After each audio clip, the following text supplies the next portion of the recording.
اعوذ باللہ من الشیطان الرجیم بسم اللہ الرحمن الرحیم انا انزلنا التوراة فیہا ھدی ونور یحکم بہا النبیون الذین اسلموا للذین ھادوا والربانیون والأحبار بما استحفظوا من کتاب اللہ وکانوا علیہ شہداء فلا تخشوا الناس واخشونی ولا تشتروا بآیاتی ثمنا قلیلا ومن لم يحكم بما انزل اللہ فاولئک هم الکافرون۔ سورہ مائدہ آیت 44 اس کا ترجمہ ہے انا انزلنا، بے شک ہم نے نازل کیا تورات کو، فیہا ھدی و نور، اس کے اندر ہے ہدایت اور روشنی، یحکم بہا النبیون، حکم کرتے ہیں اس کے ذریعے سے انبیاء، الذین اسلموا، جو فرما بردار ہیں، للذین ھادوا، یہودیوں کو، والربانیون والاحبار، اور حکم کرتے ہیں تورات کے ذریعے سے اللہ والے اور علماء، بما استحفظوا من کتاب اللہ، اس واسطے کہ وہ نگہبان ٹھہرائے گئے تھے اللہ کی کتاب کے، وکانوا علیہ شہداء، اور وہ تھے اس پر گواہ، فلا تخشفوا الناس، تو تم لوگوں سے مت ڈرو، واخشونی، اور مجھ سے ڈرو، ولا تشتروا بآیاتی ثمنا قلیلا، اور تم لوگ مت خریدو میری آیتوں کو تھوڑی قیمت کے بدلے، ومن لم یحکم، اور جو حکم نہ کرے، بما انزل اللہ، اس کے مطابق جو نازل کیا اللہ نے، فاولئک هم الکافرون، تو ایسے لوگ ہی کافر ہیں۔ ان آیات میں سب سے پہلے اللہ تعالیٰ شاہ نے اس بات کو واضح کر دیا ہے کہ تورات جو نازل کی گئی تھی اللہ کی طرف سے، وہ مکمل ہدایت تھی اور اس میں روشنی تھی، یعنی ہر طرح کی جو ہدایت انسان کو چاہیے ہوتی ہے جو کہ روشنی کی مانند ہے، وہ اس تورات میں موجود تھی۔ اور آج کل کے جو یہودیوں نے یا پرانے زمانے کے یہودیوں نے جو تورات کو بدل ڈالا ہے اور تحریف کر دی ہے، تو اس سے اس تورات کی عظمت میں کوئی فرق نہیں آتا جو اللہ تعالیٰ شانہ نے موسیٰ علیہ السلام پر نازل کی تھی۔ ایک حکمت غالباً اس کو بیان کرنے کی یہ ہو سکتی ہے کہ کسی بھی شخص کے دل میں تورات آسمانی کتاب کے بارے میں کوئی مغالطہ نہ آ جائے، کوئی غلط سلط بات نہ آ جائے کہ شیطان اس کتاب کے بارے میں ہمارا عقیدہ خراب کرے، تو اللہ تعالیٰ شانہ نے اس بات کو اچھی طرح واضح فرمایا ہے کہ جو تورات آسمان سے نازل ہوئی تھی، وہ تورات ہدایت سے بھری ہوئی تھی اور نور سے بھری ہوئی تھی، اور یہ یہودیوں کے لیے بھی پیغام ہے کہ انہوں نے ہی اس تورات میں تبدیلیاں کر کے اپنے لیے ایک نئی شریعت بنا لی، جو کہ بہت بڑا گناہ ہے۔ مثلاً تورات کے اندر اس بات کو وضاحت سے بتایا گیا تھا کہ حضور اکرم صلی اللہ علیہ وسلم تشریف لائیں گے، اور مدینہ منورہ میں جو یہودی آباد تھے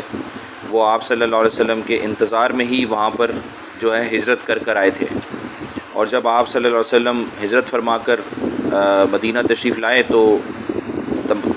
تمام یہودیوں کو اس بات کا علم تھا کہ یہی وہ آخری نبی ہیں جن کے بارے میں تورات میں بھی بتایا گیا ہے، مگر حب جاہ اور تکبر کی وجہ سے انہوں نے اسلام کو ماننے سے انکار کر دیا۔ بہت کم ایسے لوگ تھے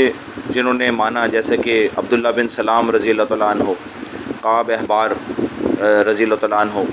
یہود کے کچھ علماء نے اسلام قبول کیا،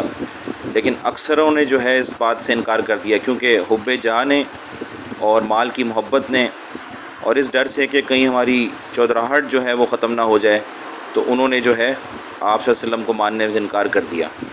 مزید یہ کہ پچھلے زمانوں میں انہوں نے اپنے لیے آسانیاں پیدا کرنے کے لیے تورات کے احکامات کو تبدیل کر دیا تھا، جو بات پہلے بھی کہی جا چکی ہے۔ مزید اس میں اللہ تعالیٰ شانہ یہ بات فرما رہے ہیں کہ تورات سے جو لوگ حکم فرماتے تھے، یعنی تورات کے الفاظ کو استعمال کر کے لوگوں کو جو سمجھاتے تھے، اس میں سب سے پہلے انبیاء علیہ السلام تھے جو بنی اسرائیل کے نبی تھے، اور اس کے بعد دو طبقوں کا اللہ تعالیٰ شانہ نے تذکرہ فرمایا ہے،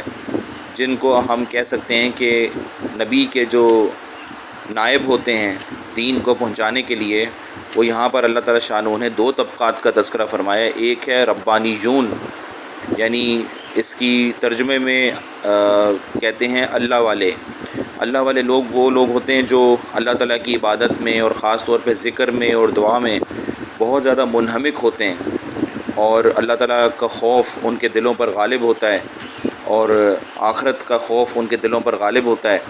اور وہ جو ہے بہت ڈر ڈر کے زندگی گزارتے ہیں، اور بہت زیادہ کثرت سے اللہ کو یاد کرتے ہیں، دعا کرتے ہیں، اور لوگوں کا تزکیہ نفس کرتے ہیں، جن کو آج کل کی اس اصطلاح میں پیر بھی کہا جاتا ہے، مشائخ بھی کہا جاتا ہے۔ شرط یہ کہ وہ سنت کے پیروکار ہوں۔ اور دوسرا طبقہ جو اللہ تعالیٰ نے فرمایا کہ جو نبی کے وارث، جو نبی کے جو ہیں نائب ہیں اور ان کے کام کو لے کر چلنے والے ہیں، وہ احبار ہیں، یعنی یہود کے علماء۔ تو یہودیوں میں بھی یہ دو تقسیمیں تھیں، ایک اللہ والے تھے اور ایک علماء تھے، اور امت محمدیہ میں بھی یہی بات لی جا سکتی ہے کہ آپ صلی اللہ علیہ وسلم کے جو کام کرنے والے ہیں، آپ کے پیغام کو آگے لے کر چلنے والے ہیں، وہ بھی انہی دو طبقوں میں جو تقسیم شدہ ہیں۔ تو احبار جو ہیں وہ علماء ہیں، اور ان کو اللہ تعالیٰ فرما رہے ہیں کہ نگہبان بنایا ہوا تھا، ان کو پیشوا بنایا تھا اللہ تعالیٰ کی کتاب کا، کہ یہ اللہ کی کتاب کو مانیں گے اور اس پر چلیں گے، اور لوگوں کو بھی اس کی طرف چلنے کی جو ہے دعوت دیں گے۔ اب ظاہر سی بات ہے کہ جو شخص اللہ والا ہے وہ کسی نہ کسی درجے میں احبار بھی ہے، یعنی علم کے بغیر تو اللہ والا نہیں بن سکتا، اور جو احبار ہے یعنی عالم ہے، اگر وہ عمل کرنے والا نہیں ہے، ذکر اذکار کرنے والا نہیں ہے، تلاوت کرنے والا نہیں ہے، نمازوں کی پابندی کرنے والا نہیں ہے، دعا مانگنے والا نہیں ہے،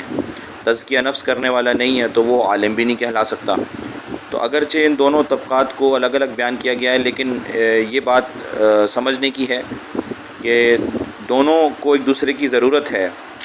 لیکن ایک چیز کا غلبہ ہے، تو ربانی جون میں عبادت کا غلبہ ہے اور احبار میں علم کا غلبہ ہے۔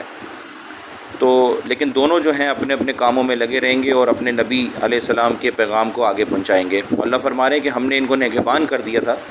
ان کو ذمہ داری دے دی تھی، اور اسی طرح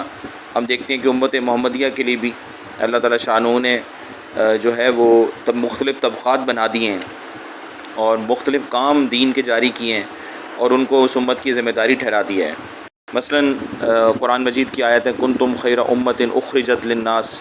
تأمرون بالمعروف وتنہون عن المنکر۔ تو یہ جو آیت ہے یہ امر بالمعروف اور نہی عن المنکر کے کام کو اس امت کے لیے تمغہ امتیاز بتاتی ہے کہ یہ ہمارے لیے اعزاز کی بات ہے کہ ہم کسی کو اچھی بات بتائیں اور اس کو برے کام سے روکیں، اور یہ مستقل موت تک جو ہے یہ ہماری ذمہ داری ہے کہ ہم اس بات کا خیال رکھیں کہ لوگوں کو اچھی باتیں سکھاتے رہیں اور ان کو برائی سے روکتے رہیں۔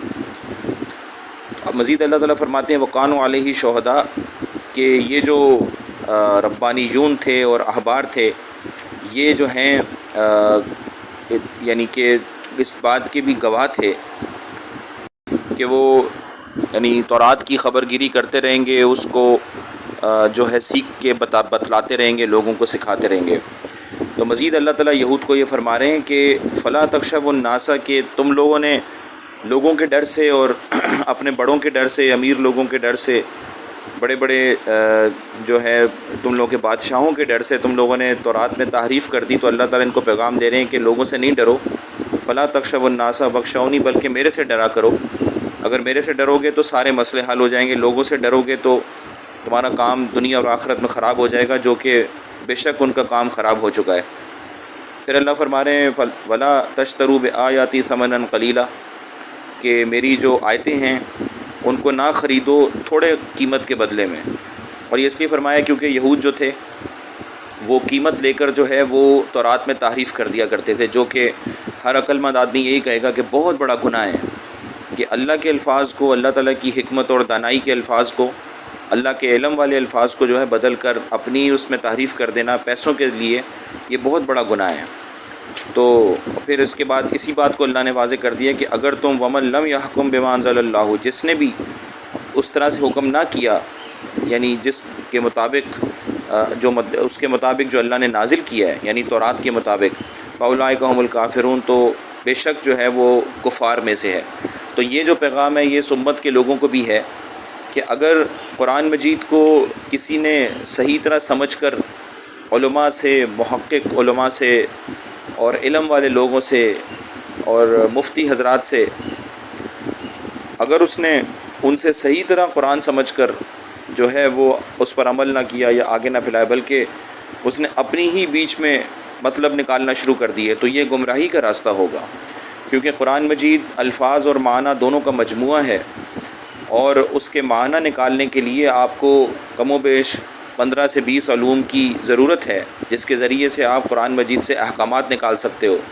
بغیر اس علم کے اپنی طرف سے احکامات نکالنا تو یہ آپ معنی میں تحریف کرنے کے جو ہے مترادف ہوگا۔ اگرچہ ہم الفاظ تو نہیں بدل رہے قرآن مجید کے، لیکن اس کا معنی بدلنا بھی بہت بڑا گناہ ہے۔ تو آج کل بھی اس امت میں اس طرح جو ہے وہ بہت بڑا مسئلہ ایک پیدا ہوا ہے کہ لوگ اپنی طرف سے جو ہے وہ معنی نکال لیتے ہیں بغیر پچھلی زمانے کی تفاسیر کو پڑھے ہوئے، جو کہ سینکڑوں تفاسیر لکھی گئی ہیں اور ہدایت سے بھری ہوئی تفاسیر ہیں،